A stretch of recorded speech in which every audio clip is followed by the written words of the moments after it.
Regresamos con la hora clave. Recordamos que pueden interactuar con nosotros a través de la etiqueta numeral hora clave. Y le damos la bienvenida a nuestro invitado, el profesor Víctor Pineda. Muchas gracias por la invitación. Historiador, profesor de la Universidad Católica Andrés Bello y la Universidad Central de Venezuela. Bienvenido. Gracias por la invitación. Víctor, aquí volvemos una vez más sobre esta fecha, porque decíamos anteriormente, son fechas sobre las cuales uno tiene que regresar, recapitular, volver, o sea, darles otra mirada desde nuestra actualidad. ¿Qué podrías decirnos tú de esta fecha tan importante? Sí, bueno, el 24 de noviembre del año 1948, de alguna forma es la culminación, aunque también el comienzo de otra etapa en la historia de Venezuela, pero es la culminación de alguna manera de un proceso que arranca con el golpe de Estado al presidente Medina el 8 de octubre de 1945. Porque los mismos actores que van a estar involucrados en ese primer golpe de Estado, luego serán los mismos protagonistas del golpe de Estado contra el presidente Rómulo Gallegos. Entonces, claro, estas fechas son de alguna forma parteaguas en la historia de Venezuela.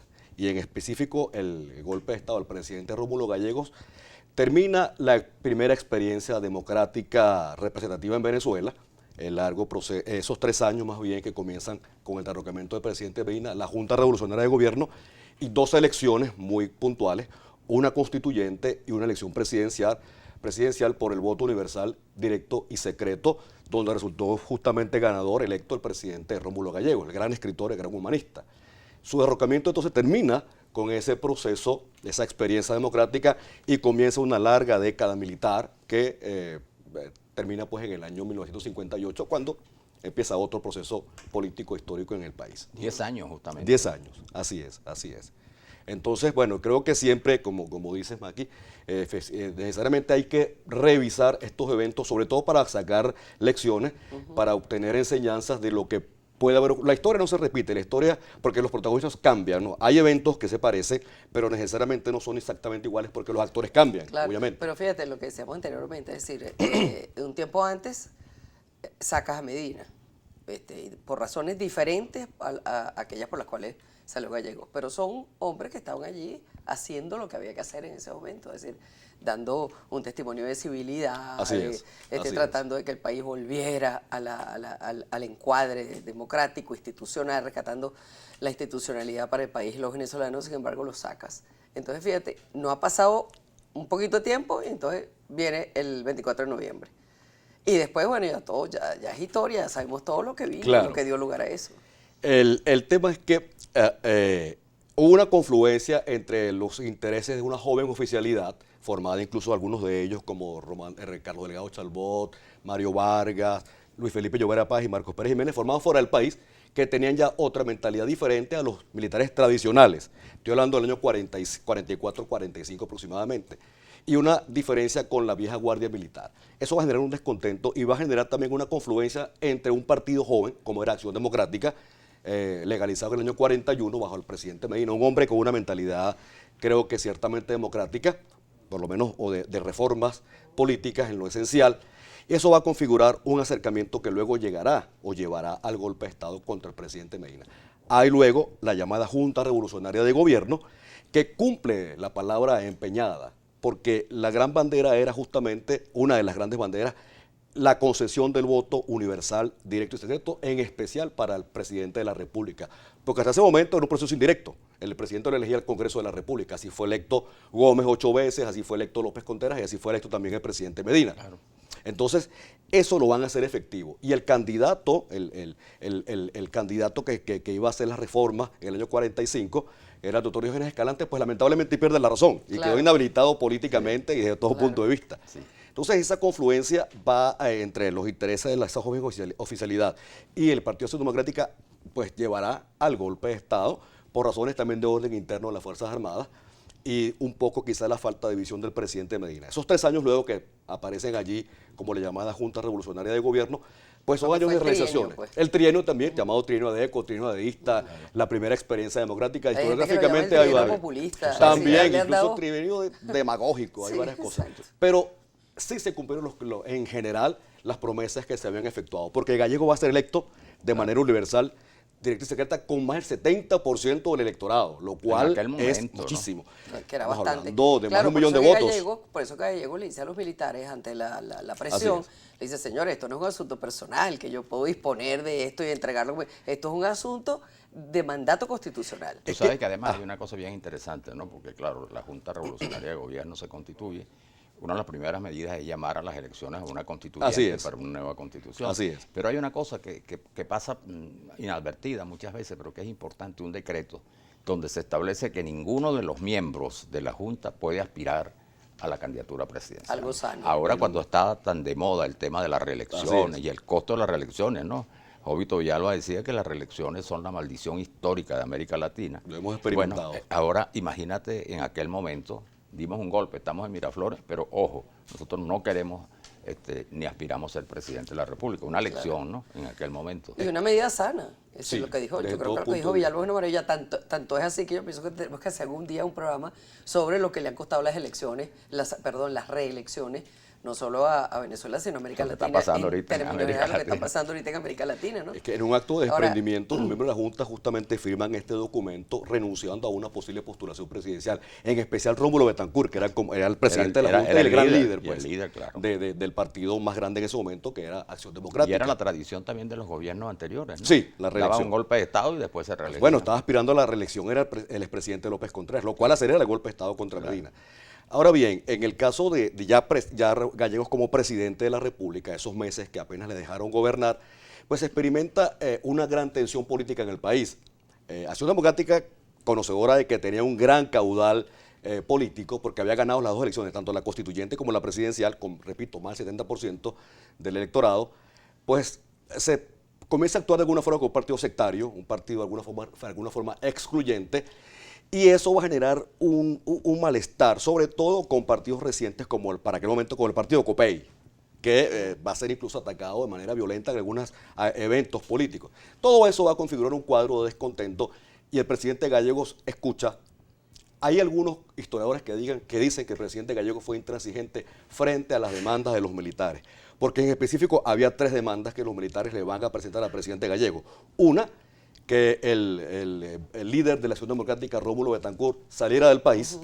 2, desmovilizar en aquel momento las llamadas bandas armadas de Acción Democrática. Y en tercer lugar, hacer cambios en el gabinete, incluir miembros de otros partidos o independientes dentro del gabinete ministerial. Y un poco que se desmarcara Es también del partido, pero así es es. que eso Así es. no estaba... no Betancourt estaba dispuesto. Betancourt está dispuesto a transigir y a negociar aquello. Ahora, cuando Gallegos escucha todo aquello, hay un mediador de todo esto, el doctor Jacopini Zárraga, de grata memoria, testigo presidencial de los eventos.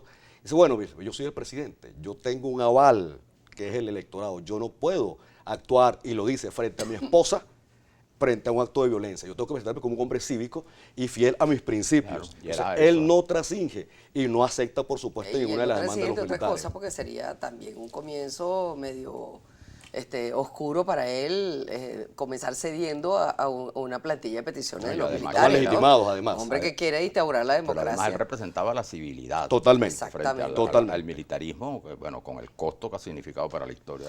Ahora, aún así, durante ese corto tiempo en que estuvo Gallegos al frente de la conducción del país, ¿qué cosas, tuvo tiempo de hacer cosas que de alguna manera dejaran huella, marcaran, es decir, pudiéramos decir, este gobierno, es decir, su pasantía por el gobierno tuvo sentido, tuvo utilidad? No, ciertamente tuvo sentido. El tema es que estuvo apenas meses. Exacto. Pero en especial podemos mencionar el tema petrolero. Ya la Junta Revolucionaria había adelantado algo, pero con Gallegos, por ejemplo, se va a terminar de instaurar la política de no más concesiones petroleras. Es decir, las que estaban, bien, pero no se iban a otorgar más a las compañías extranjeras. En la elevación del impuesto al famoso 50-50. Eso fue importante esa medida. Sí, que elevaba... Por eso que digo, hay que revisar, porque hay veces que los gobiernos corticos han hecho cosas más relevantes que los que han durado más. No, el ingreso petrolero para lo que quedaba en el país al 50% fue un logro bien importante, porque hasta relativamente poco pues se iba prácticamente todo para afuera. Entonces el tema petrolero se atacó con bastante Que insistencia. ya venía, porque además esa era una de las líneas fundamentales de las investigaciones de Betancourt, ¿no? Así es. Y era el tema Bueno, su gran petrolero. libro, Venezuela, Política y Petróleo, ahí refleja todo ello. Exacto. Lo que pasa es que, claro, en tan poco tiempo y el tema político, la agitación política, pues impidió también atender como otros asuntos perentorios para aquel momento. Había también la intención de tratar, o de mantener más bien, la legalidad que se había instaurado con las dos elecciones previas. Solo que, repito, la agitación en los cuarteles, la agitación política en las calles impidió que el presidente Gallegos pues, pudiese cumplir, tuvo apenas meses en el gobierno, seguramente en enero, y en noviembre lo están derrocando. Sí, sí. Es decir, prácticamente no tuvo tiempo de gobernar.